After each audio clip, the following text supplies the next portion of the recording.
Hello, welcome to Penn State's College of Nursing. Today we are going to take you through the various simulation labs University Park offers to its nursing students. Let's start off with the main labs. The main lab space is divided into 4 labs, otherwise known as pods. These areas are mainly utilized for sophomore nursing students in classes such as health assessment and introduction to the fundamentals of nursing. Each of the 4 practice spaces are designed to have features of a traditional hospital setting. They all contain 3 to 4 beds with head walls that have working oxygen and suction equipment, along with other items that you would utilize for patient care in a hospital. These 4 labs, students learn the basics of a head-to-toe assessment and nursing procedures for use in patient care. They experience everything from taking blood pressure accurately to administering all forms of medications. The mannequins here are low and mid-fidelity, mainly used as task trainers, which are employed for skills, labs, and simulations. So the sim labs are basically a room that's set up like a hospital room, and most of them have the sim mannequins in them, so then you get to practice doing assessments, doing different care for them in a pretend setting that feels real. I've learned a lot in the sim labs because you do something utterly wrong and then you see the results of that, and it makes you never want to do it that way again.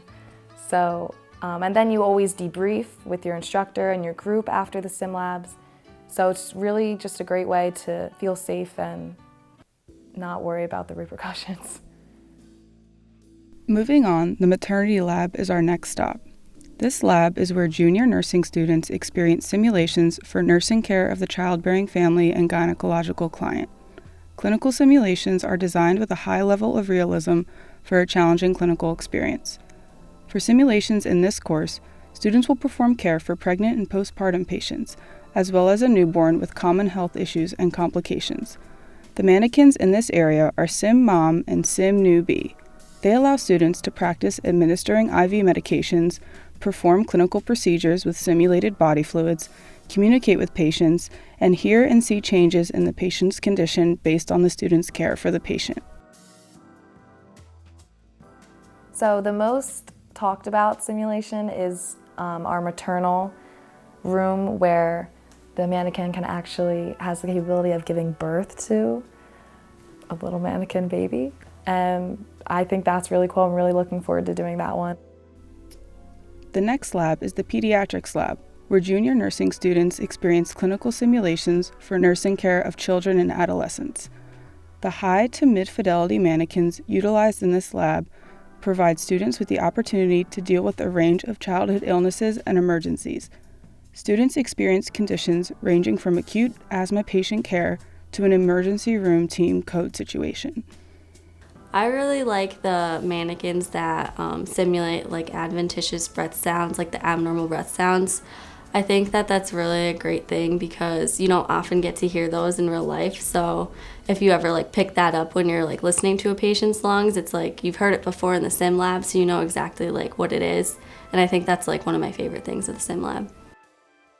Another stop on the list, the Critical Care Lab, is the space in which junior and senior nursing students experience clinical simulations for all of their medical and surgical courses. SimMan is one of the highest fidelity mannequins, resembling most bodily processes. His chest rises with breath, pupils react to light, heart pumps all peripheral pulses on top of a host more of functions. A QCPR mannequin provides a realistic code experience using a defibrillator and real-time feedback on the effectiveness of skills. They set up certain scenarios where you go in and you act like they're a real patient, you talk to them like they're a real person, and you just have to figure out what's wrong, and they will make things go very wrong, and you have to just respond how you think. And it's really cool because you get to learn in that environment without it being real, so you're stressed, but you're not that stressed because you know at the end of the day it's just a mannequin and you can make mistakes. I think it's a good environment for us to learn from our mistakes and not be afraid to make those, so then when we go to the hospital with real people, we'll feel more comfortable. Finally, in the Advanced Practice Lab, undergraduate nursing students utilize resources to practice tasks requiring more experience. community and family health nursing practice skills lab and simulations, gaining abilities such as drawing blood and starting IVs using the IV training arms. Graduate nurse practitioner students also utilize the space for learning to complete a head-to-toe assessment of a patient in a simulated clinic environment.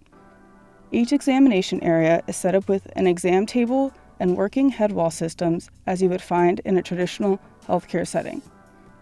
So in addition to all the simulation labs we have here, we have some rooms that are dedicated just for practice, like I was saying. So we have an IV therapy room with just a bunch of mannequin arms, not the full mannequins, but just arms with good veins where we just practice sticking. And we have IV poles with fake blood attached, and you just practice your IVs.